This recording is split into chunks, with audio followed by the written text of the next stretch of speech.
Resume na po tayo sa session ngayong araw. Meron pa po ba ang ating kinakatanungan for debate, for interpolation, at proposal for amendment sa tinalakay nating proposed ordinance kanina ni Honorable Dalakay? Wala na po? O sige po. Pupusin na po tayo sa pangatlong araw ng pagbasa sa susunod na session. Maraming salamat po. Sa susunod na business, Mr. Secretary. For the unfinished business, Mr. Presiding, regarding to the local animal life barangan, regarding the inquiry on sanitation and environmental concern, of certain people around the boundary of Barangay Turo and Barangay Napaku. Mr. Chairman, nagbigay na po ng committee report ang si Honorable Bawa, and nag-recommend po ang committee magkakaroon ulit ng committee hearing. Papatawag po yung mga may-ari, yung nagrenta, yung concerned people po na kailangan po sa committee hearing tomorrow, Mr. Chairman. Alright, abangan po natin yan. Magandang usapin po yan bukas dahil darating po ang may-ari ng lupa, may-ari ng negosyo, at ating mga punong regulators dito sa ating bayan para marinig ang kanilang mga statement. Para sa susunod na business of the day, Mr. Secretary. For the next, Mr. Presiding, refer jointly to Honorable Domingo P. Baba Jr. and Honorable Arnold Barangan regarding the revision of the comprehensive land use plan for 2026 to 2035. Go ahead, sir. Mr. Chairman, based po sa pag-usapan during the orientation sa paggawa po ng comprehensive land use plan, antayin po natin ang executive order ng ating local chief executive para gumawa ng kanyang technical working group and sa kanilang proposal para dun sa ating gagawin comprehensive land use plan sa ating municipality. And antayin natin for its adoption dito sa Council, Mr. Chairman. I-defer muna natin ito, sir, para hindi na natin mabasa sa susunod. Yes, Mr. Chairman. Alright, ang bagay na po ito ay i-defer muna natin. Susunod na bagay, Mr. Karim. The next, refer to Honorable Senator Barangay regarding the implementation of appropriate sanitary bill and imposing municipal-wide implementation of garbage fee collection for the regular collection of garbage in different barangays and for the conduct of regular clean-up drives in preparation for the typhoon season. Go ahead, sir. Thank you, Mr. Bill. I move to archive this matter pending the development of discussions between the LGU in Mercedes and the Puno Barangay Kampanan for the possible location of sanitary landfill. Alright. Sustain. Ganun po muna ang gawin natin tungkol sa ating garbage collection services sa ating bayan. Kung meron mga mangyayaring progress dito is mostly executive na lang po. So nasa kanila na lang po yung initiative. Bilang council sa ating bayan, limitado lang po ang ating magagawa.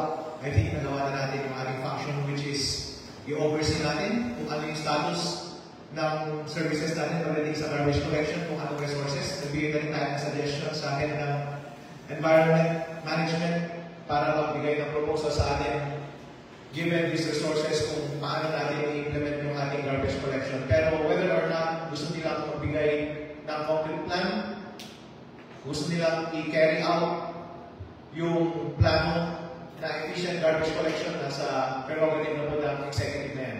So we can just at most suggest kung gusto pa rin nilang i-proceed yung request natin last time na proposal na specific about sa garbage collection, yung mechanisms of work between barangay and munisipyo, and kung ano ang role ng bawat stakeholders, it will mostly be initiative na ng executive. So ang function na lang natin bilang council is mag-follow up, and kung gusto natin na i-archive na lang ito, at hintayin na lang natin silang i-chase na lang tayo at ikaw yung attention natin kung meron ng progress pagdating sa ating garbage collection services, bigyan natin ng respeto yung prerogative nila na yun. Okay? Sige po, i-archive muna natin itong sanitary landfill question and the related question ng garbage collection services ng ating bayan. Sa susunod na business, Mr. Secretary. The next, prepare jointly to Honorable Arnold Barangay and Honorable Paolo Randon regarding the renumbering of all houses and establishment in Pedro Mercedes and updating the street names in all barangays of Pedro Mercedes, including the newly opened barangay. I opened the road, Mr. President. Go ahead, number 1, sir. Mr. Chairman, regarding this business, we are waiting for the barangay to pass resolution maybe for the naming and the name of the streets, Mr. Chairman. Paano ba yung numbering? Sa numbering, wala pa silang, hindi pa nabigyan ng Mr. Barangay.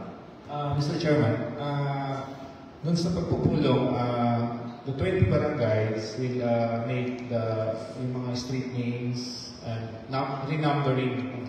Then, pag magawa na po yun, papasa po dito sa council for us to check kung okay na yung mga ginawang mga street names, alleys, kung lahat yung mga other public places na gagawa po ng pangalan.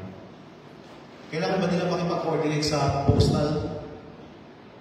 Mr. Adun? Pwede po, Mr. Chairman. Yep. I think bahala na yung hindi nila. Yes. Since numbering dapat consistent among barangays, so I think may coordination dapat among them and kailangan makipag-coordinate sa ating postal, kung ano mga postal organization. Philippine Post Office, kasi sila po ang in charge din. Mr. Apostol. Yes, sir. Pagdating po sa house numbering of houses and establishments, siguro kailangan ma-establish mo na yung numbering system natin in coordination with the zoning office as to the numbering of houses. Kasi pinaplano yun. And then the council will have to come up with an ordinance approving the system provided by the technical working group. Okay. O sige, Mr. Number 1, ikaw na bahala dyan ha. Makipag-work ka na lang sa ating zoning department, sa ating Philippine Post Office, at magkaroon tayo ng consistent numbering and magkaroon tayo ng maganda-gandang pangalan ng ating mga street. And for that reason, i-carry po natin yung motion to archive muna this subject matter. Sa susunod na bagay, Mr. Secretary. The next, prepare to Honorable Paolo Randon regarding the resolution requesting assistance from the National Historical Commission for the inclusion of the parish of St. Anthony de Padua and its historical wells as cultural property in Pedro Mercedes. Number 1. Mr. Chairman, motion to archive this agenda also because there are some documents to comply pa po with the tourism officer. Pero aktibo na po ninyong inaasikaso yan. Yes po, usap po kami nung last week. Sige po, i-bring up nyo na lang po muli sa atensyon ng council na ito once okay na po yung bagay na yan. Yes, Mr. Chairman. Deferred po muna itong subject matter na ito. Sa susunod na bagay, Mr. Kalahim. The next, sponsored to Honorable Paolo Randon, resolution requesting assistance from the Department of Tourism for the inclusion of the Chinese temple in Pedro Mercedes as an important cultural building signifying the heritage and contribution of the Filipino-Chinese community and its member in Pedro Mercedes and in Isabela. Number 1, sir. Same business, Mr. Chairman, I go for the archive. Same reason with the Paris and the temple, Mr. Chairman. Thank you. Alright, deferred.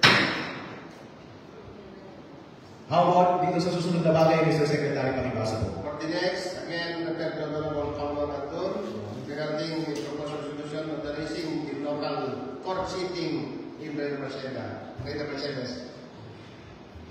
Mr. Chairman, motion to archive also this agenda.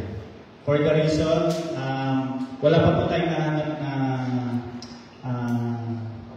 office for the court, like court sitting po natin. Okay. Sige po. Thank you po. Sustained. Sa susunod na bagay, Mr. Secretary. For the next, again, refer to Honorable Paolo Randon regarding the inquiry into the benefits of senior citizens in the Municipality of Leyte Mercedes.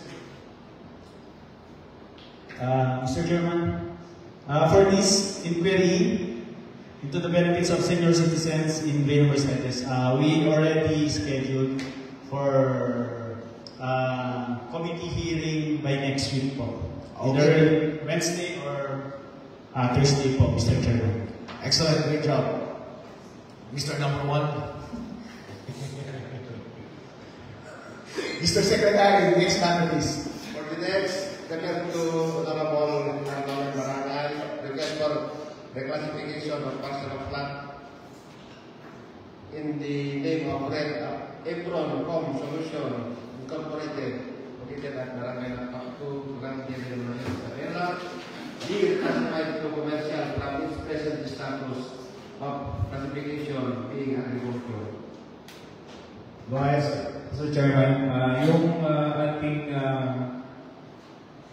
requesting party, yung City Hardware, nagpasa na po ng kanilang mga request dito sa ating opisina, and then we will have the meeting with sa may-ari po or representative dito sa City Hardware para pag-usapan po yung mga gagawin regarding this, their request po for the reclassification ng kanilang government station. So far, meron na po bang concern mula sa various stakeholders, including zoning officer natin dito or yung mga kapitbahay ng lupa? Wala pa naman as of now, Mr. Chairman. Kaya po i-meeting sila together with the representative na lang and yung sa ating zoning and other concerned citizen dito po sa gagawin na ito, Mr. Chairman. It looks like magiging successful naman po yung rezoning ng kanyang request. Mukha po. Okay, sure. Alright. Lahat po ng mga negosyante sa Pilipinas at buong mundo, mag-request po kayo sa Leyte Mercedes. At kung kailangan nyo po ng suporta ng council ng aming bayan, bigyan po namin kayo ng suporta. At kung kailangan ninyo ng rezoning para may buksan ninyo ang inyong negosyo, susuportahan po namin kayo basta po walang pagreklamo at walang maaapi nating mga kababayan. Ang trabaho po ng council ay para i-balance yung interest ng ating mga kababayan at interest po ninyo. Kung gusto nyo pong magnegosyo sa aming bayan at wala naman po maaapi at walang magreklamo, go po tayo dyan. It looks like wala naman magreklamo. Hardware shop po ito. Malaking hardware shop. Parang City Hardware, no? Wow, in-encourage natin yan. Magkakaroon ng maraming trabaho ang ating mga kababayan. Magkakaroon ng commerce dito sa ating bayan. At mas maraming negosyo, mas happy-happy tayong lahat. So, sa negosyante na pinili ang aming bayan para magpatayo ng iyong negosyo dito, maraming salamat. Makaasa po kayo sa agarang aksyon ni Mr. Barangan at ang aming council para mapabilis ang pagbukas ng inyong negosyo. At sana'y maging more prosperous po kayo at indirectly maging prosperous po ang aming bayan. Maraming salamat po. Kayo po ang bayani. Isang ilan sa mga bayani ng aming bayan. Kaya inuulit ko po, lahat ng mga negosyante na gustong magnegosyo sa Leyte Mercedes, pumunta na po kayo dito! Yay! Okay. Sa next business, Mr. Secretary. For the next, refer to Honorable Paulo Alanton, the inquiry into the barangay dispute between Barangay Tangan and Napaktu Pequeño. Number 1. Mr. Chairman, we're waiting for the copy of the ordinance and the settlement of the agreement of the both Barangay Dangan and Barangay Napaktu. Thank you. Kaya muna natin to, sir. Alright, hintayin na lang natin sa kanila kasi ang initiative para gumawa ng kanilang agreement ay between the two of them. Dalhin na lang nila dito para sa ating approval when that time comes. So this matter is before Mr. Secretary. Alright, basahin natin ang ating bagay para ngayong araw na ito. Mr. Kalihim.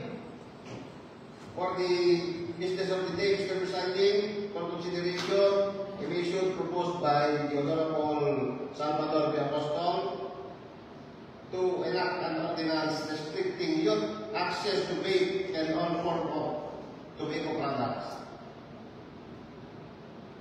Maraming salamat, Mr. Secretary. Meron po bang paunang salita ang ating proponent? Yes, Mr. Chair. I prepared an introduction speech for that. Pwede po kayong mag-take ng podium, sir, for the drama. Thank you, Mr. Presiding Officer, and my colleagues in this august body. The youth of our municipality are the very heart and soul of our community. They represent our hopes, our dreams, and the continuity of our town's legacy. Yet in recent years, we have witnessed an alarming rise in the use of vape or e-cigarettes among teenagers, alongside the continued prevalence of tobacco use. Ang mga produktong gaya ng vape at e-cigarettes po ay minamarket bilang uso at hindi kasi mapanganib kagaya ng mga tradisyonal na sigarilyo. Na ang katotohanan they pose serious health risks, damaging the lungs, impairing brain development, and increasing susceptibility to addiction. Scientific studies show that nicotine, whether from traditional cigarettes or electronic devices, is highly addictive and harmful, especially to the developing bodies of minors. Honorable colleagues, while we already have national laws such as Tobacco Regulation Act or RA 9241, the City Tax Law, and the Vape Regulation Law, it is clear that stronger implementation is necessary.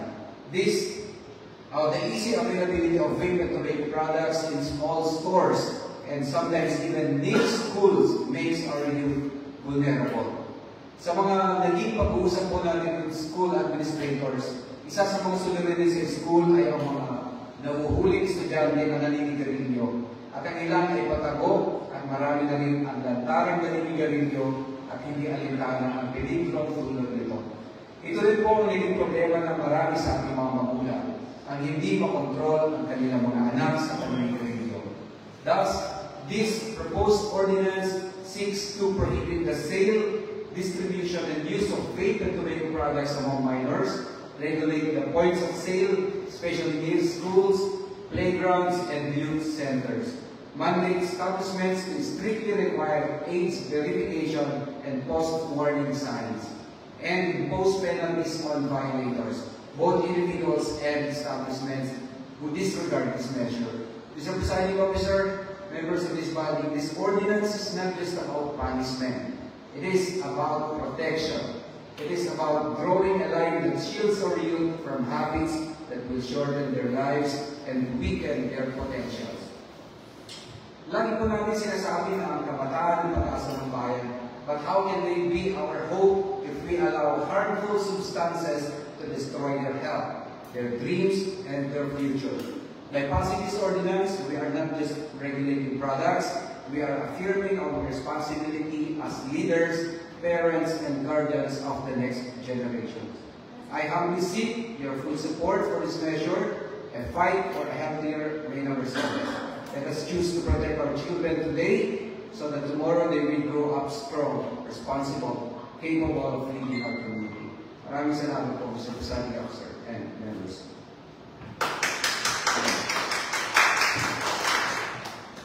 Maraming salamat, Mr. Proponent.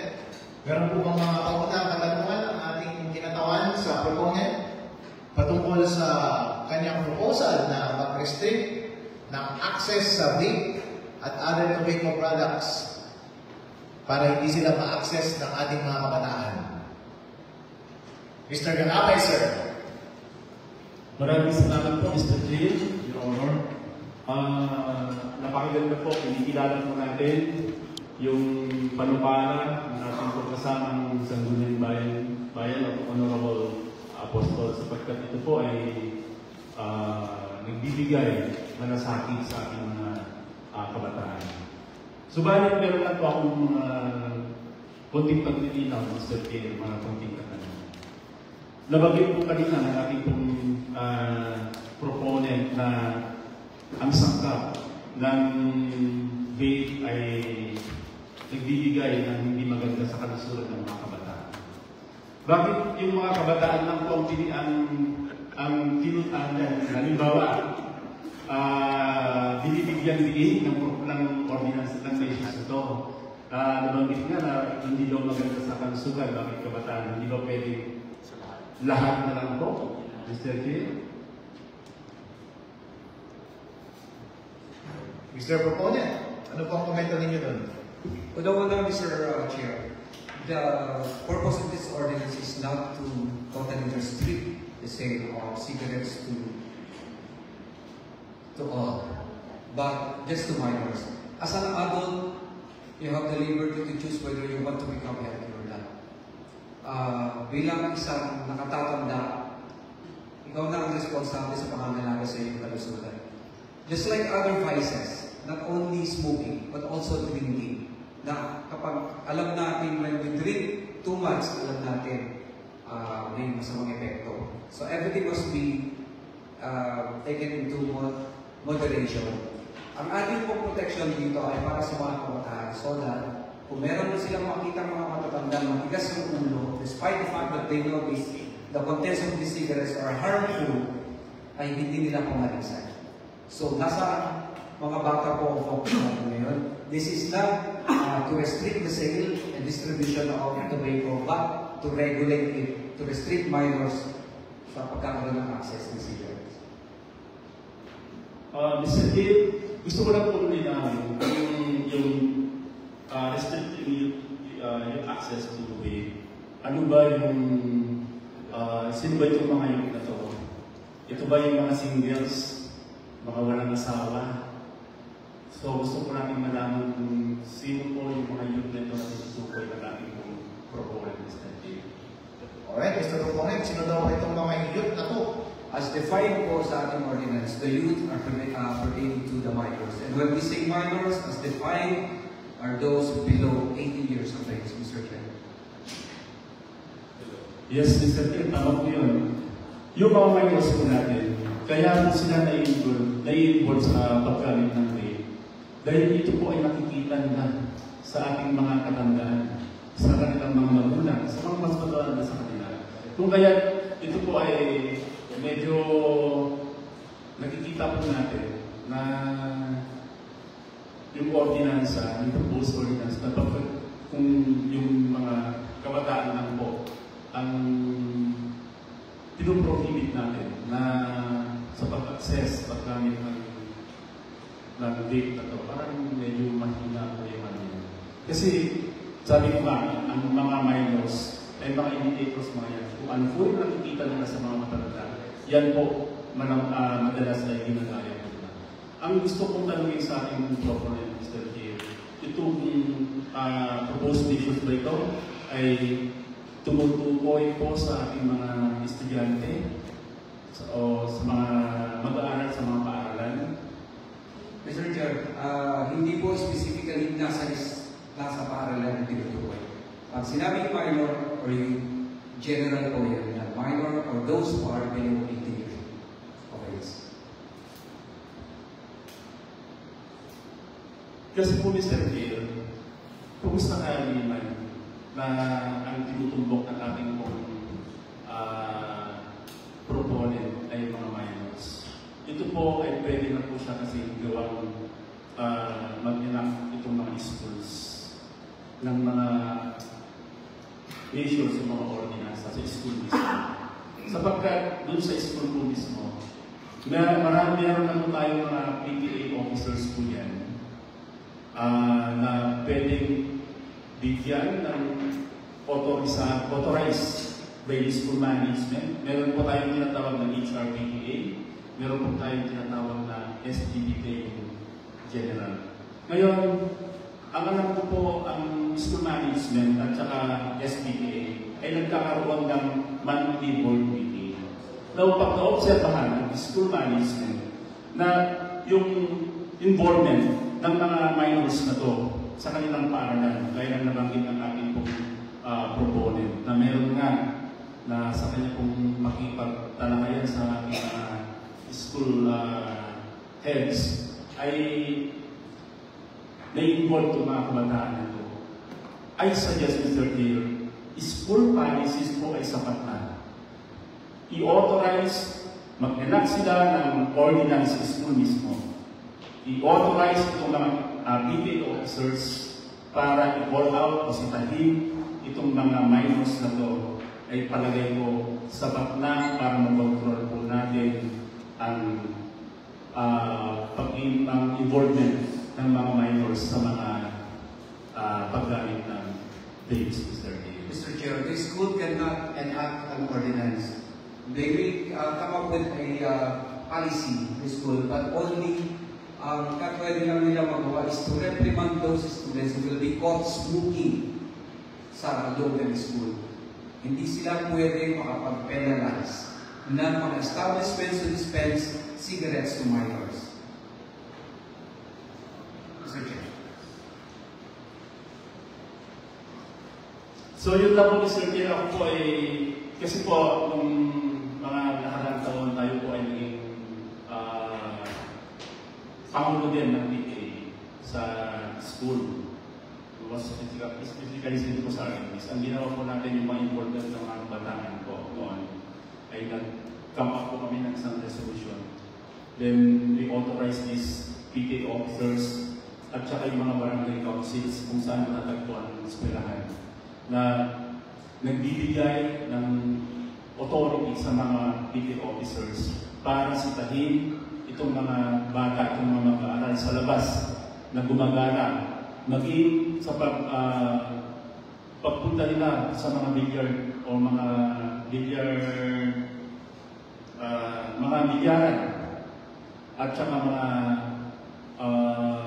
nakikita ang mga bataan na nagiinuman sa labas. It is enough, Mr. Chair, na itong mga school officers, PTA officers, itong mga stakeholders, mga school stakeholders ay sapat para mabigyan ng authority ng mga ito, para i-call out sitahin ang mga bata. Ito, Mr. Chair. Mr. Chair, hindi sa minamaliit yung kakayahan ng mga PTA organizations at ng school management para hulihin at pagsabihan ng lahat ng mga mabuhuling mga kabataan, especially in school, na naninigarilyo. Pero hinahanapan po natin dito yung ipin ng batas para magkaroon ng penalty ang mga mapapatunayang magbebenta ng mga sigarilyo sa mga school. Tama po yun, makagawa kayo ng resolution para hulihin o bantayan ng mga bata na huwag sila magkaroon ng access. Pero kung magkaroon pa rin sila ng access, anong ngipin ng batas ang ilalaban natin sa kanila? Lalo na sa mga establishment o patuloy na nag-dispense ng mga ganitong uri ng sigarilyo sa mga kabataan.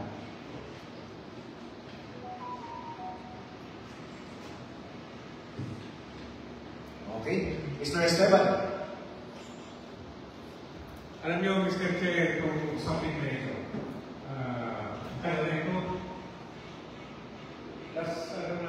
nakilala natin ito, we will tap the PNP, the school authorities from our base to attend this kind of, sa session natin. Natakil na naman natin yan nun. But still, as of now, yung implementation, wala, alam nangyayari. So, kung mga usapin na ganito, talagang discipline talaga ang kailangan dito. And we always, that discipline is always emanates at home. Kasi ngayon, nakikita ko sa mga kantina, yung mga magulang, kaya pinapanood lang yung mga na, kung minsan, nakukonfuse ang taong bayan, kasi nung una, pinalakas nila, mas okay na yung vapes kaysa sa sigarilyo. So, yung mga kabataan, ang daming nag-quit sa smoking, na sila sa vapes. Eh, nag-identify na rin naman na, ang vapes daw, mas marami rin sa sigarilyo na naman. Eh, nakapag-nag-isang yung mga kabataan natin tungkol sa vapes. Eh, ngayon, tinitin na naman ang vapes para mas mabagawan ng sigarilyo. Ano ba talaga? Ito yung ang bago ito ba na ito, nagkakakin na namin ito during previous panahon. At ito, mabalik na naman tayo, kasi implementation naman, parang wala namang nangyayari. Kikita mo, kahit sa R&D, sige, sa canceling din, mga grade 6, hindi naman tira sa loob ng bahay. Kasi ang alam ng mga parents, dalawang nikotina, mas okay daw kayo sa sigarilyo. Kaya siguro, hindi naman lahat. Kaya ganyan mga anak na bumabit. Ngayon, sabi daw, kasi mabusok. Marami daw kayo kasi papasok sa katawan ng tao. So, ito, we will localize it. And just to strengthen its implementation, maganda naman yung sana nga, hopefully, matupad na yung mga din natin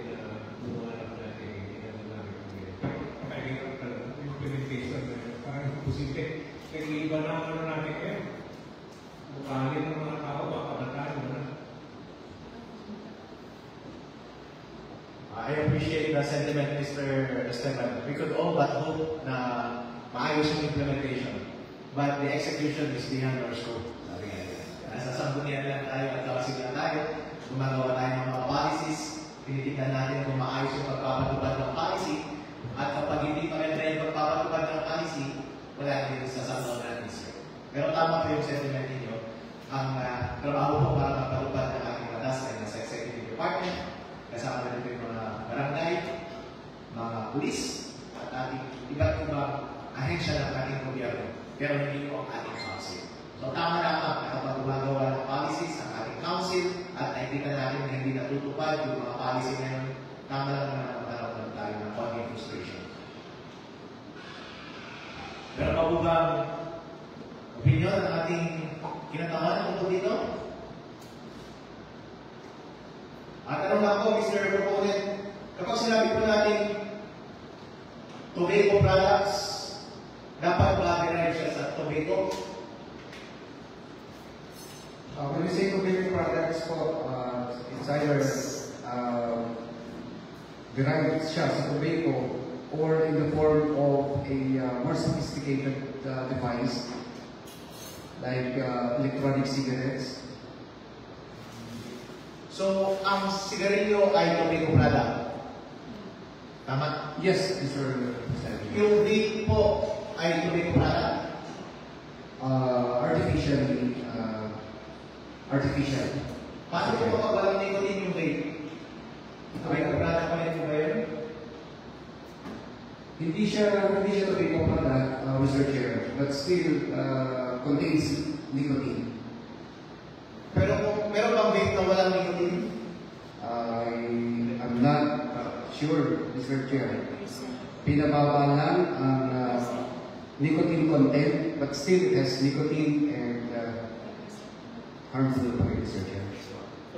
Alright, tingnan na lang po natin sa draft ordinance sir kasi yung definition ng tobacco products parang tobacco-derived na product. So, dapat parang may tobacco leaf.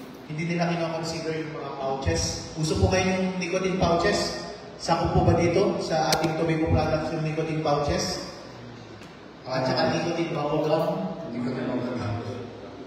So far, Mr. Chair, ang nasa ating proposal ngayon is just the devices. The devices use electronic and vaping and all forms of tobacco products. Basta na-inhale. Yes, Basta Mr. Chair. na-inhale, vaping, tobacco. Pero kapag ginumuya lamang at pouch lang siya, hindi siya kasama. In this proposal, Mr. Chair, Kasi po yung zip na pouch, I think rin-regulate siya sa mga bata. Hindi mo siya nabibili sa mga 7-Eleven madalas pag malapit sa school. So hindi po natin isasama yung mga nicotine products. I think magiging ibang klase ng ordinance na siguro yan, Mr. Chair, because dito ay from our short title na gagamitin dito will be smoking ban for minors. So more on smoking, inhaling. So yung paghanga, okay lang. Yes, Mr. Chair. Okay lang sa bata yun. Hindi naman gagawin ko ba?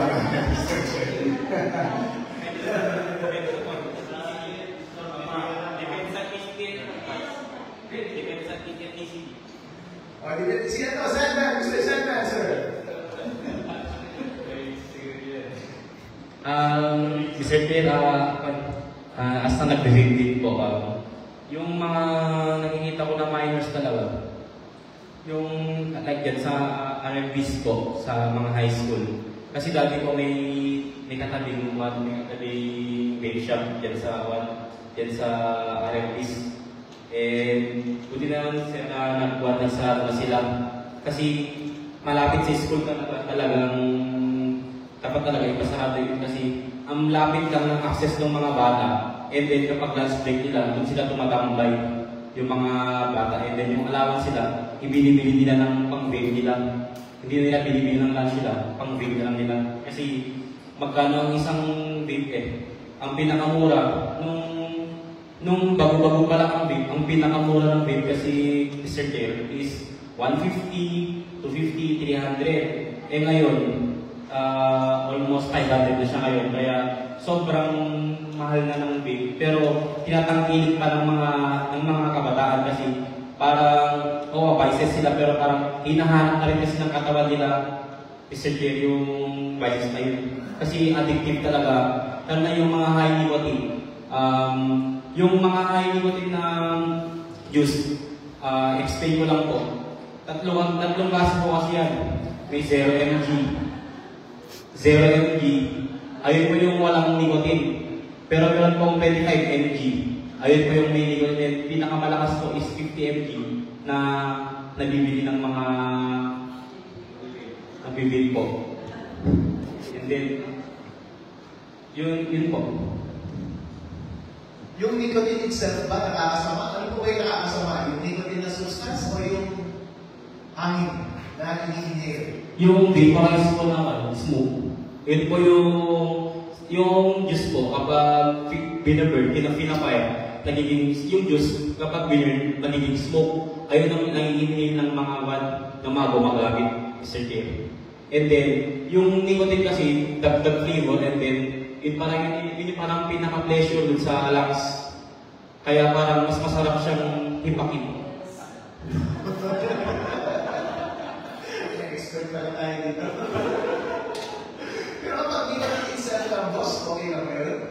Hindi po. Hindi rin. Kasi po siya.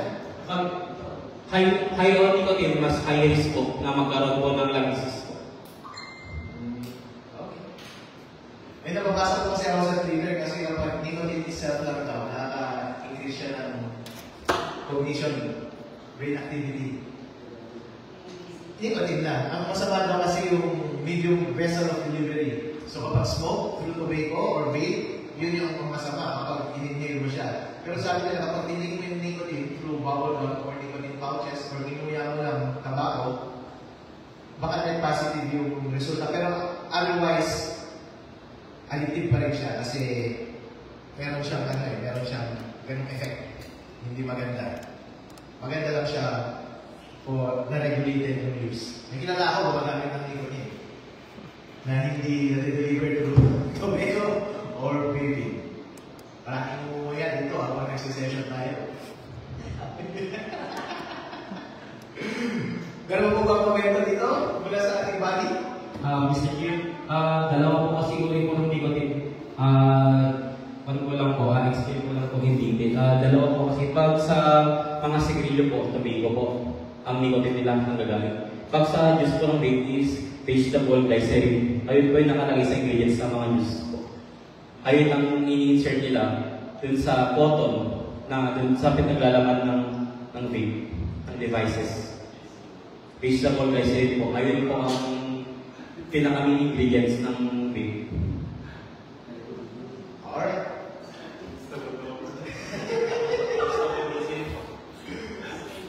Alright.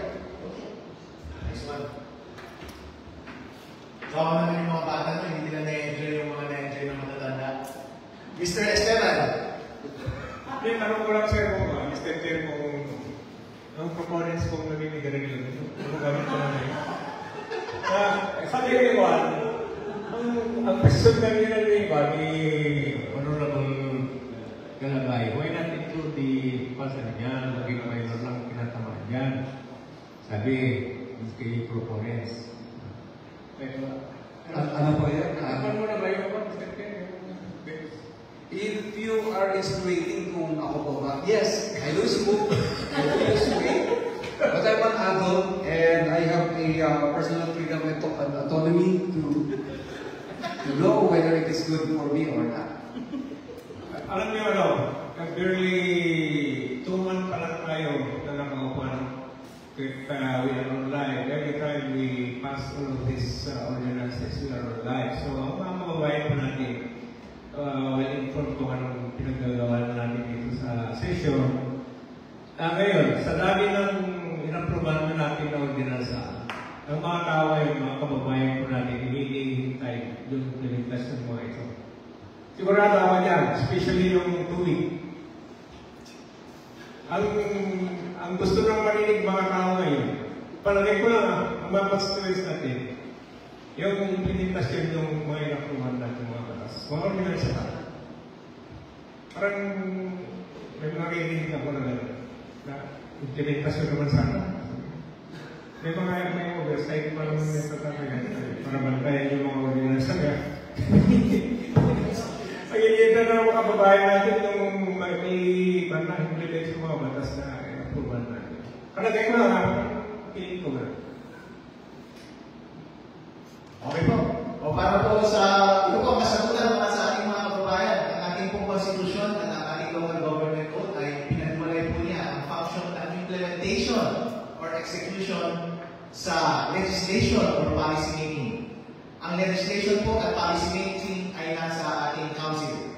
Ang execution po ay nasa office ng mayor at yung mga department na nasa executive department. Kaya kapag narinig po ng ating mga kababayan na marami tayong nagagawa dito sa ating council na policies, pinapasa ng ordinansa, marami tayong inuutos, hanggang doon lang po tayo. Puro ngaw-ngaw, totoo po yan, yung frustration na yan, sir. Pero yun po, yung separation of powers na ginawa ng ating local government code, na hindi tayo pwedeng makialam sa execution. Ang execution po ay mainly political at trabaho po yun ng executive department. Ang bottom line po nun ay since isa lang naman yung executive department, pantay po ang council, legislative department at executive department, the least we can do is extend yung mutual respect natin sa isa't isa, respetuhin natin yung power nila at yung power natin, yung scope na kakayahan natin, at ano ang mga kapabilidad natin, at mag-focus tayo na gawin yung best natin para magawa yung ating mga tungkulin within the scope of our responsibilities. Yun din po ang pinag-aarasan na gawin ng ibang department ng ating government.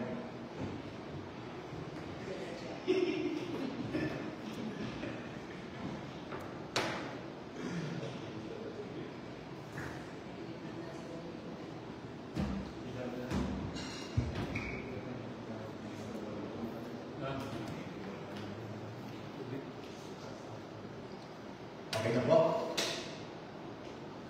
Okay na po ba sir? Nasatisfy po ba yung medyo na aliba namin yung concern mo ng konti about sa inyong frustrations about sa ating sa ating accomplishment? Huwag po kayo mag-alala sir. As far as accomplishments are concerned, marami po tayong na-accomplish. Policy making, yun po talaga ang trabaho natin. Umupo, magsalita, magkawakaw sa ating nila. Pero saan yung gawa? Labas na po sa office natin yun. Once na trinabaho natin dito, ipapasa na agad natin sa executive, sila na po magtatrabaho. Kung meron mong pagkukulang sa implementation or sa execution, hindi na po natin kasalanan niya. Pero part po yun ng political process, alam na po ng taong bayan na yun po talaga ang consequences at yun yung ina-entail ng kaya tayo nagkakaroon ng political process every now and then sa ating lipunan. Anyway, sir, meron din naman yung tasayang oversight function para matayin yung mga ginawa natin mga batas. Opo. Yun po yung ginagawa natin ngayon, sir, kaya na-obserbahan ninyo kung ano man yung batas na, ano man yung ginagawa nating batas, ginagawa natin ang lahat para i-enhance sila, tanungin sila kung ginagawa nila ng maayos, at nagbibigay tayo ng suggestion, halimbawa kanina sa garbage collection. Nagbibigay tayo ng suggestion, actually, hindi na natin prerogative na sabihin pa dapat ganito, dapat ganyan, hindi dapat tayo nagsasalita ng dapat. Yung nature lang ng mga statements natin is, pabayaan natin silang mag-isip, pero nagpo-prove tayo na ganito ang dapat ang ginagawa mo. Pero kung at the end of the day, ayaw mong gawin, scope na ng trabaho mo yun. Wala na sa amin yun. Hindi rin namin kita mapapagalitan kasi hindi namin jurisdiction na disiplinahan ka. Jurisdiction ng mas mataas na gobyerno. Katulad ng Sangguniang Panlungsod-Danan. Kung gusto niyo po, kung sa tingin niyo, nagkuhulan ang ating executive or kung ano mang ibang opisina ng department na yun, meron pong mga paraan ng ating proseso at batas para po sila'y mapanagot administratively aside from sa political process which happens every 3 years. Pero sa lahat na naman natin, nagawa na natin mga ordinansa. Ang pinaka-popular talaga dito na hinihintay ng taong bayan yung status ng water system po natin. Talaga yun talagang inuubog tayo dyan. Kanina naman eh, dumi na naman ng tubig. Opo. Saturday, walang tubig. Tulad po dyan, sa water system, tama po yung ginawa natin na nag-inquire tayo about sa status, anong ginagawa nila, anong pananagutan nila sa batas, anong dapat yung responsibilidad nila. Tinanong natin sila kung in-acknowledge naman nila yung responsibilidad nila at ito ang kailangan nilang gawin. Kung gagawin nila yun o hindi, ay trabaho po nila yun. Halimbawa, sa ating council, ano ba ang pwede natin magawa para mapaayos yung tubig? Pwede tayong gumawa ng ordinansa, pwede natin silang question, mga katulad doon. Pero concretely, ang nakita natin ay pumalpak yung filtering.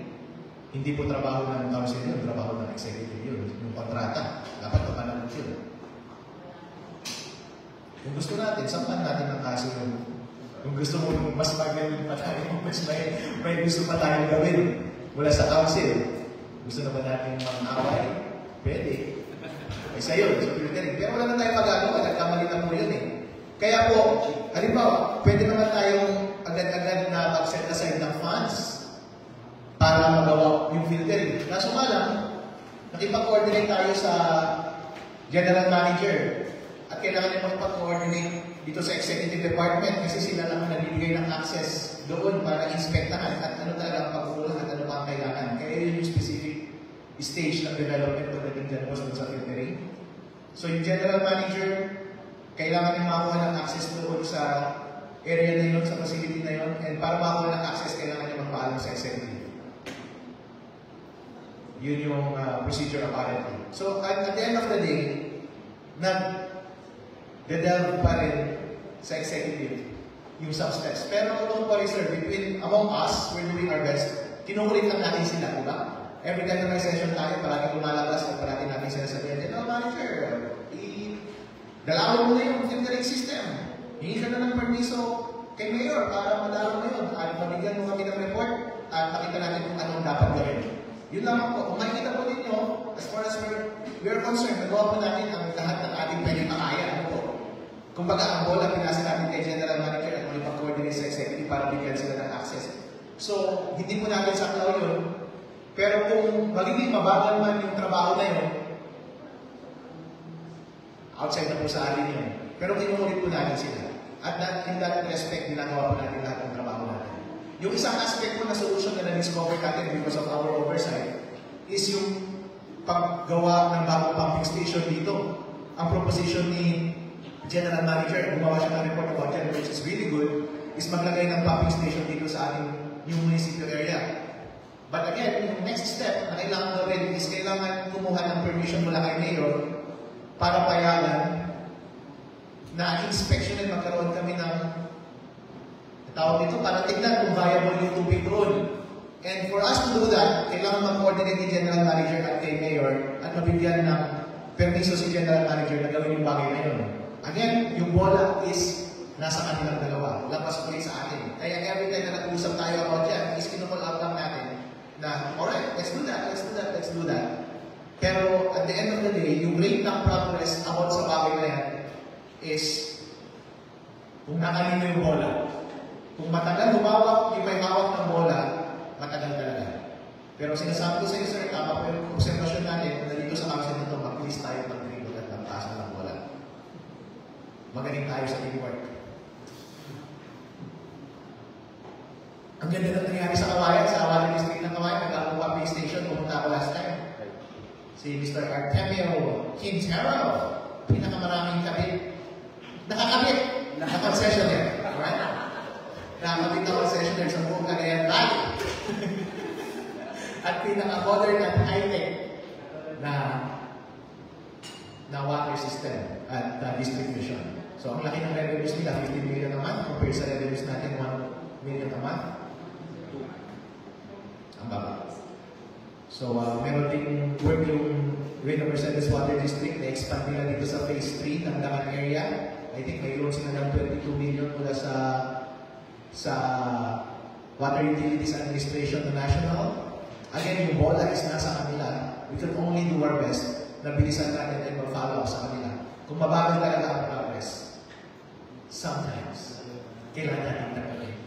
Kaya I appreciate na concern tayo parati at binabantayan natin yan to to the extent na kaya natin bantayan at mag-follow up at mag-call ng attention at mabigyan natin ng konting pressure yung mga participants na bilisan nila yung paghawak ng bola, pag-dribble ng bola, keep it rolling and balling.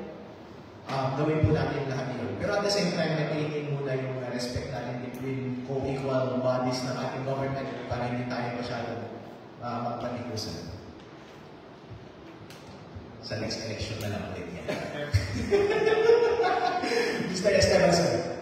Sir, ano kaya kung say for instance, nag-positive yung pinetest na soil test yan dito sa compound natin. For instance na, halimbawa lang na positive yan, okay. Hindi kaya nakaka-apekto dun sa pagka-reflect dun sa main bar natin. Baka mapabayaan na lang tuloy yun. Yung ano po? Malaking gastos din yan, sir Yung dati natin pumping stations doon. Na kung saan doon tayo nakakakuha ng mga maraming tubig. Ngayon, kung gastusan natin ito, halimbawa, okay ito, hindi kaya nakaka-apekto doon. Baka manilay naman ang repair doon and dami nagkikinabang doon sa mga pumping stations natin ng ilang barangay. Sa police boss, I don't think operational yun. Hindi nag-ooperate yun. At all. Zero. Walang tubig na lumalabas doon. Ang pumping station lang natin dito sa sentro o munisipyo at saka ito sa Napakulan eh. So, dapat naman sana sir, ayusin mo na yung problema doon bago-bago naman. Bago naman tayo mag- Opo. Kagastos naman natin. Doon muna sana, ayusin na. Opo. Isa po sa napag-usapan natin yan noong time. Nung last time na nandito sila, isa po yan sa napag-usapan natin na mag-focus tayo sa bliss, ayusin, at saka mag-start ng pumping. Pero at yan sir, kapag yung bliss kasi ayusin lang at hindi start yung pumping dito, admittedly, sinabi ni General Manager na hindi kaya yung tubig na 24 hours. Buo, kailangan talaga ng bagong pumping. Pero at any rate nga, kailangan natin malaman yung totoong problema dito sa bliss, kung kailangan ba mag-set aside ng pera or hindi. Pero hindi natin magagawa, madadiagnose yung totoong problema hanggang hindi na-access ni General Manager yung bliss pumping station, which requires yung permission ng ating executive department. Mr. Canava. Mr. Kim? Yes, thank you, sir. Nakuha ko po yung punto ni Honorable Esteban na baka magkadoble na yung paggastos. Kung sakali may posibilidad na may iayos yung pumping station sa bliss na luman through filtration, bakit hindi po natin unahin yun pagka nag-function siya at naging maganda na yung supply ng tubig dito sa ating mga concessioners? Baka hindi na po natin kailangan, parang hindi na gustong, baka hindi natin kailangan magkaroon ng pumping dito sa malapit dito sa ating bisinidad ng ating municipality, yung ating munisipyo. Kaya, Mr. Chair, dapat malaman po natin na klaro mismo sa General Manager ng RMWD kung ito ba ginagawa ngayon o may mga gagawing filtration process doon sa Blistan naman ay makakasagot ba sa suliranin ng problema sa tubig ng Rene Mercedes. Ito ba ay magagawa ba o hindi? Kung oo, so doon mo lang po i-focus sana. Kung hindi, then magkaroon ng klarong pagsasabi o klarong desisyon na talagang hindi na pwede ito because of some technicalities siguro. So yun po ang gusto natin marinig. Kasi alam po natin, Mr. Kiel, nangyari na nga, nagkaroon po tayo ng mga inquiries dito sa tubig. Naramdaman ko yung sentimiento ng ating pong kasamahan sa Honorable Esteban na hanggang ngayon po talaga marami pa rin nagre-reklamo dahil sa kakulangan sa tubig at sa kalidad ng tubig. So yun nga po, hinahanap po nila yung resulta ngayon. Alright. Yun na po, Mr. Kiel. Well appreciated, Mr. Galabay and Mr. Esteban. Joy! Joy! I-follow ko kasi General Manager ng Rene Mercedes Water District kung kailan siya makakuha ng access dito sa Bliss Caloocan Pumping Station para lang magbigay siya sa atin ng report kung anong status ng filtering dyan. Yun na lang. Yun muna tayo mag-focus sa gano'n. Alright, mag-follow up tayo na makakuha ng access doon para makita natin yung totoong problema doon. I understand yung hesitation na magbigay ng out of regular na yung nangyari. May delay na exposure na yung mga tao na involved dyan. Baka nagdadalawang isip na sila magbigay ng access. Pero wag po tayo mapayag na dahil sa concern na yun, ay hindi natin tuloy masusolbahan yung actual na problema ng ating bayan. Kaya every time na nag-uusap tayo dito sa council, as much as possible, binibigyan ko ng assurance ang lahat ng ating mga bisita, even yung mga kapantay natin sa executive department, mga opisyalis doon, pati mga private individuals na involved, na kung meron naman kayong pagkukulang ng nakaraan, hindi namin kayo kakabulin. Basta pabayaan nyo lang kami na ma-discover kung anong nangyari para masolve natin yung problema ngayon. Kasi kung tinatakpan natin yung pwede natin sa nakarang pagkukulang natin at hindi nyo kami bibigyan ng access to information, hindi natin sabay-sabay masosolve yun. Kaya just for the sake na masolve natin yung problem at makakuha tayo ng access at makakuha tayo ng information, binibigyan ko na sila ng assurance na hindi namin priority or at all, hindi namin iniisip na gawin kayo accountable kung meron lang kayong pagkukulang kasi hindi yun ang iniisip namin ngayon. Gusto lang namin magkaroon ng access para lang masolve itong problema na ito. Okay lang, patawarin lang natin ng isa't isa. Basta lang masolve ito. Kaya yun yung tone na gusto kong iparating sa kanila every time na ipag-usap tayo sa kanila ay bumibisit na sila dito sa atin. Mr. Galare. Yes, Mr. Chair, nakakuha namin yung gusto na iparating. Back to the proposed measures of Honorable Acosta, Mr. Chair. Meron na po tayong nakitang konting technicality dito. Sapagkat ang proposed measure kasi ng ating po kasamahan ay sa mga minors.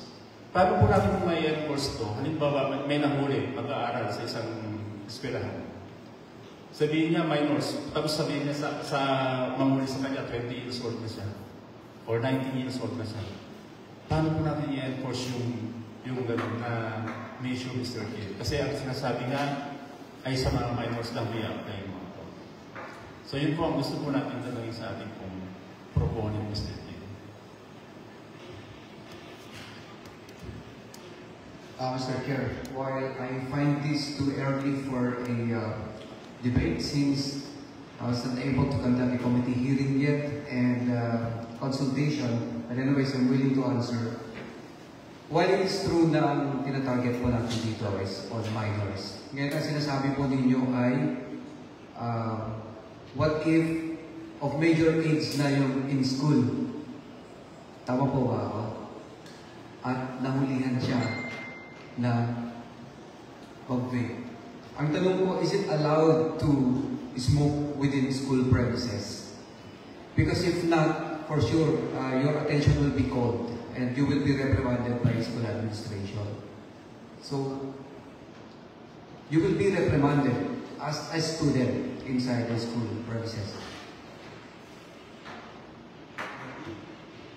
Yun nga po yung punto natin, Mr. K, na halimbawa yung isang individual, naka-uniform siya, school uniform. So pagka nakita natin, school niya naka-uniform siya, let's say, high school. Ngayon, kinall out yung attention. Nung depende kung sino mga mag-implement ng measures na to. Kasi yung technicality po na nakikita natin dito, yung kahinaan, gaya minors lang kasi, na pwedeng mag-alibay yung isang individual na hindi na po siya minor. Kaya ano kaya Sir Dale kung i-ban na lang po natin? Mr. Chair, if the gentleman would like to propose for the total banning of smoking to all, I suggest that you come up with your own ordinance banning adults from smoking. But for this, I would like to focus on the youth only. Now, if your problem is kung nakasuot ng uniform ay isang tao at i-claim na siya estudyante, it doesn't matter if you are a student o hindi. Ang importante po yun, once you are found to be minor, you are a minor. Then, kung of major age ka na and still wearing a school uniform, no problem at all, provided you're not smoking within school premises. Yes, Mr. Dale. Tama yung sabi ng ating proponent, no? Pero nakikita lang po natin yung kahinaan ng measures na to. na pwedeng maraming leeway, may mga panahon talaga.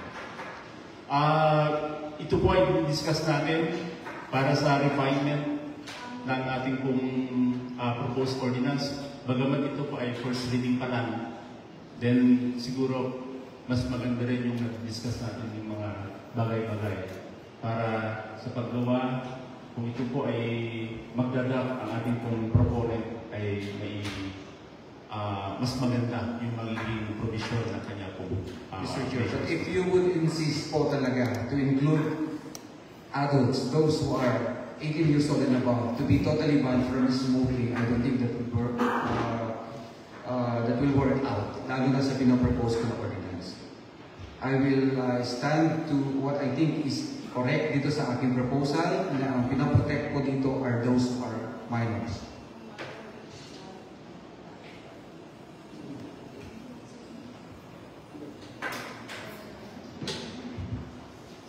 Okay, sige po.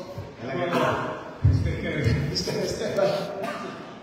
Yung proposal mo naman na total smoking ban rin. Siguro sa akin, I go for wala gusto naman yung proposal mo. Parang imposible na nangyari yan.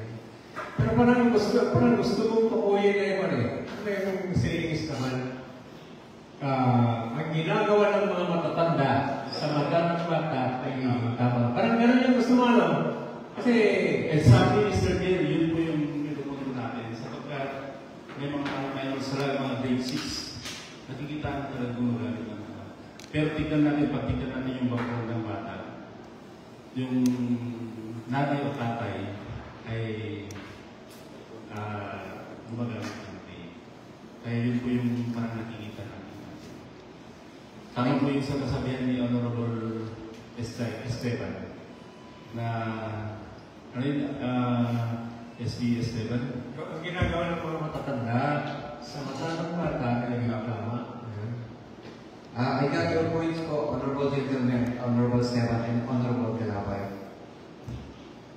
As an adult, at alam mong hindi magandang halimbawa sa bata ang gagawin mo, do you have to do it in front of the minor? So, nasa atin pa rin po yun. It is our responsibility as adults whether to show good or bad example to young people.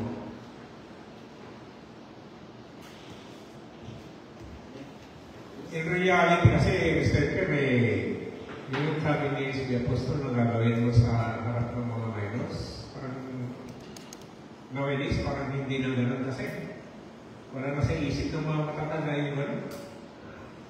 Nakalimutan na nila yung basta tira na lang din kahit sa harap ng mga bata, mga minors. Mahirap na lang yung implement talaga yun. Iba rin ang disiplina ng matatanda ngayon.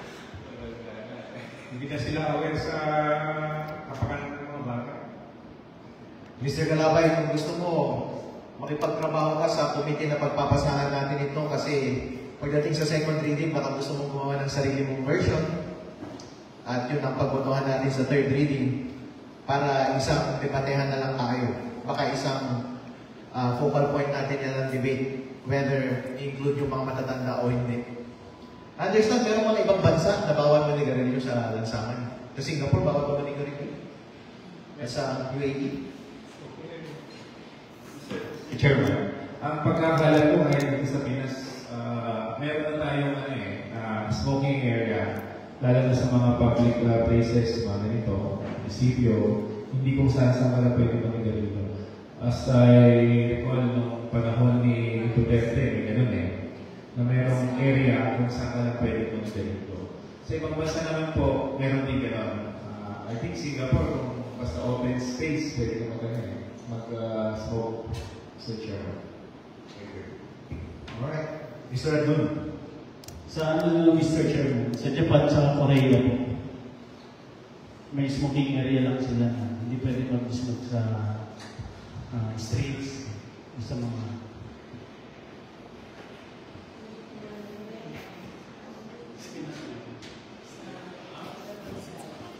Mr. Apostol. Pasensya na, Mr. Chair. Hindi kasi ako masyadong nag-travel abroad, so I don't know exactly. But the purpose of passing this ordinance, no? Yeah. Yes.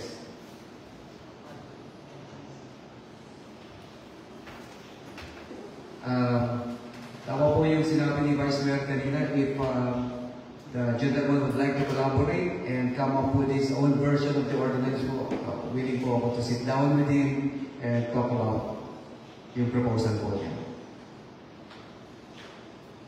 Okay po. Mr. Calabay. Mr. Chair, ito po ay ating pong napapag-usapan. Then I trust the wisdom of the Honorable Proponent, SB Tony Apostol.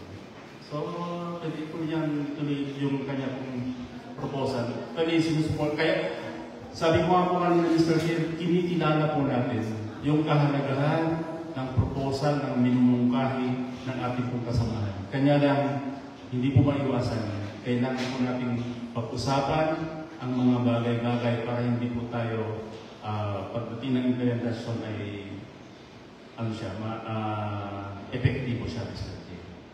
So, yun na po, Mr. J. Alright, maraming salamat sa feedback ng lahat. Naiintindihan ko po na mahirap talaga i-calibrate kung up to what extent mo gustong i-regulate yung personal freedom ng mga mamamayan. Halimbawa, maraming may gusto na halimbawa, pag inumin, pagsusugal, pag-yoyosi, pag-chichiks, bawal na totally. Yun yung ano-anan. On the other hand, gusto naman nila total freedom ng iba. So, saan ko ilalagay yun sa gitna? Merong maganda akong nakita sa UAE ata kapag pagdating sa inuman. Bawal na mag-inom ka sa private sa loob ng bahay mo pero huwag sa labas. Oo, okay yun. Di ba? Hindi siya sobrang restricted, hindi naman sobrang laya. Kasi dito sa atin, grabe mag-inom ang mga tao dito. Lalo na sa Tonton. Nakulture siya ako dati nung pumunta ako sa ibang bansa before, lalo na sa mga Buddhist at saka mga may Hindu na religion. Kalmado silang tao at wala kang nakikita na nagiinuman sa lansangan ng mga dos. Wala. Dito sa atin, nung namumupan niya ako, kahit ano lang kaya, puro ito. Ang nangyayari, doon sa ibang bansa, I think sa ibawal kapag ganun sa public na area. Pwede ganun yung mga linya na pwede natin i-drawing sa ating mga ordinancy. Para may strike lang natin na balance. Tumingin tayo ng model sa mga ginagawa nila sa ibang bansa kung saan natin makuha yung sweet spot. Kasi both extremes are hindi maganda, di ba? Number one. Yes, Mr. Chairman. Ano din po, sa Middle East, kailangan po ng card bago sila makabili ng alak. Sana ma-adapt din po ng Pilipinas para, di ba po? Meron card kasi. Siguro ang pwede natin shortcut dyan, parang tratuhin natin siya as malaswang gawain. Halimbawa, kung hindi kayo pwedeng maglabing-labing in public, hindi talaga kayo maglabing-labing in public, di ba? Pwede ganun din yung measure mo pagdating sa inuman. Pag-yoyosi, sugal lahat. Pwede sa private, pero huwag sa public. Pwede siguro. Pero anyway, I trust na maging maganda ang pag-draft ng ating committee ng ating ordinansa na ito at magagawa natin yung best practices para makuha natin yung money spot pagdating sa regulation ng ating personal freedoms para naman kahit paano ma-enjoy pa rin natin ang ating buhay at hindi naman tayo masyadong KJ na kahit maliit na enjoyment na hindi mo natin magawa. So, i-refer na po natin ito sa committee. Mr. Proponent, anong committee po ang suggestion ninyo? Saan committee natin ito i-refer itong bagay nito? Can be referred to my committee, the Committee on Health, Mr. Chair. Alright, itong bagay na ito ay i-refer sa Committee on Health headed by Honorable Salvador Apostol. Sa susunod na bagay na po, Mr. Secretary. For the next, Mr. Presiding, for consideration, the proposed measure sponsored by Honorable Herbert Al-Garapay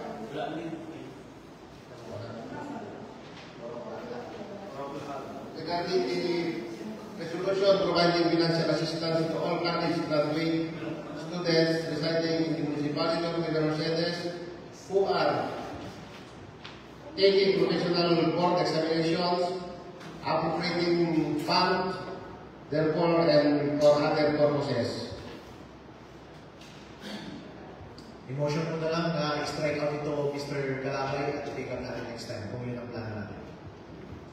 Yes, Mr. Chair. I move to discuss this matter in the next regular session of this body, Mr. Chair. Alright, i-strike out na lang natin sa record, Mr. Secretary, at dagdag natin para sa susunod na session. Sa susunod na matter, Mr. Secretary. For the next, we are now in letter E, proposed ordinance for third reading. An ordinance institutionalizing the 4 o'clock habit as daily danger prevention and control activity in the municipality of Reno Mercedes. The proponent is Honorable Salvador Rubia Pascual III. Meron po ba kayong remarks, Mr. Apostol, bago natin i-put to vote itong ating ordinansa? Since dumaan na po ito sa committee hearing and some possible amendments po ang ginawa po dito from last time, good. I think this is a good draft already, so I move that this be passed for the third and final reading in today's regular session. Alright, may kopya po ang bawat miyembro ng ating kinatawan ng ordinansang pinopropose ni Mr. Apostol tungkol sa 4 o'clock habit at nabasa po natin lahat ito. Bago po ilatag sa inyo para pagbutuhan natin, meron po ba kayong remarks, komento, or pahabol na items for amendments or bagay na gusto pag-usapan? Okay, mainly lang po, meron lang po kayo ng summary ating mga kababayan. Itong ordinance na ito ay nagsiset ng 4 o'clock habit at ang kanyang inuutusan ay ang iba't ibang sektor ng ating gobyerno kasama ng ating mga barangay, ating eskwelahan, ang ating mga government offices, mga business establishments at mga kabahayan na gumawa ng 4 o'clock habit para linisin ang mga pwedeng pamugaran ng lamok at hindi na magkalat ang sakit na dengue. At napoprovide din ng iba't ibang mga facilities ang iba't ibang sektor ng ating gobyerno para magawa natin itong bagay na ito ng mas maayos. Huwag po kayong mag-alala mga kababayan, wala naman po penalty kapag hindi po sinunod. Para lang magkaroon lang tayo ng habit. Yes po, Mr. Chair. The reason lang po kaya hindi pa namin nilagyan ito ng penal provisions that this is more of an advocacy of cleanliness and dengue prevention rather than regulation, Mr. Chair. Alright. Maraming salamat. Sa lahat po ng gustong ipasa ang ordinansa na ito para sa pangatlong pagbasa, pakitaas po ang inyong kanang kamay. Lahat po na narito ngayon ay nagtaas ng kanilang kamay.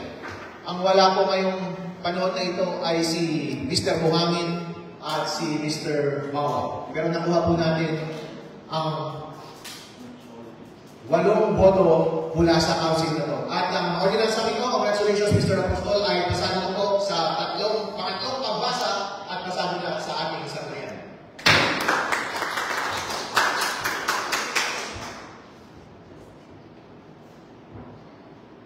Sa susunod na bagay, Mr. Kalin.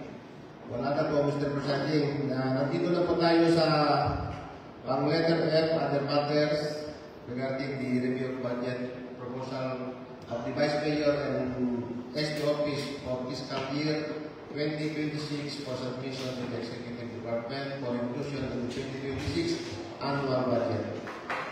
Mr. Advisor, number 1. Mr. Chairman, thank you. Regarding this matter, we already forwarded to the SB Secretary for the encoding and the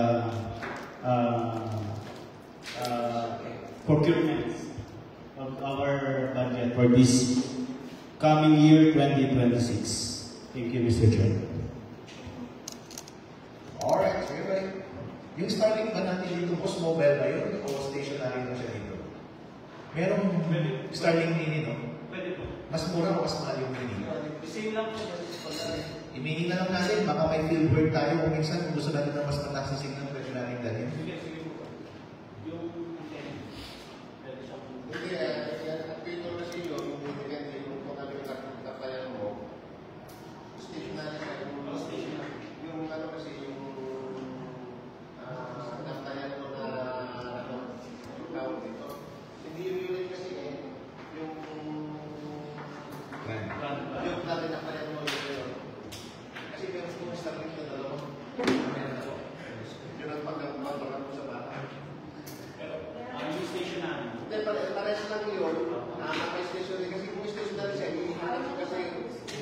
dito kasi siya na yung bahalang mag-alap ng nasama ng kasi pero yung sa Francia na gano'n, kung hindi mo naman yung plan, kahit na yung lumatak, sa kayo siya na yung gano'n, eh, nagkakapag So stationary talaga siya guys, hindi siya stationary talaga. Kahit sa kahit kung pwede natin natin. Alright, no problem there. Meron ka po bang ibang bagay na gusto mong talakayin ng bagay na ito, Mr. Apostol? Yes, sir. This is with regards to the accreditation of civil society organizations in the municipality. As of this time, meron na po 10 CSOs na nakapag-submit po ng kanilang application for accreditation in the Sangguniang Bayan. And I would like this be referred to the Committee on CSO para makapag-conduct na rin po ng committee hearing soon, Mr. Chair. Alright. Sino po ang head noon? Honorable Contapay, Mr. Alright, Honorable Contapay, meron pong nire-refer sa inyo na talakayin yung mga gusto magpa-accredit na social civic organization. Okay, thank you, Mr. Chairman. Alright po, i-refer ko na po sa inyo itong matter na ito. At kayo na po bahala mag-set ng hearing, public hearing, o anumang hearing yan sa future days. Thank you, sir. Thank you, Mr. Chairman. Meron pa po pang ibang bagay?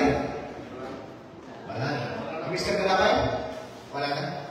Ano po yung mga hearing natin bukas, mga bossing? Pigay lang. Alright, abangan po ninyo mga kababayan bukas ang hearing ng Pigay. 8:30. Anong oras po ng umaga? 8:30 po, bukas ng umaga. Alright. Kung wala po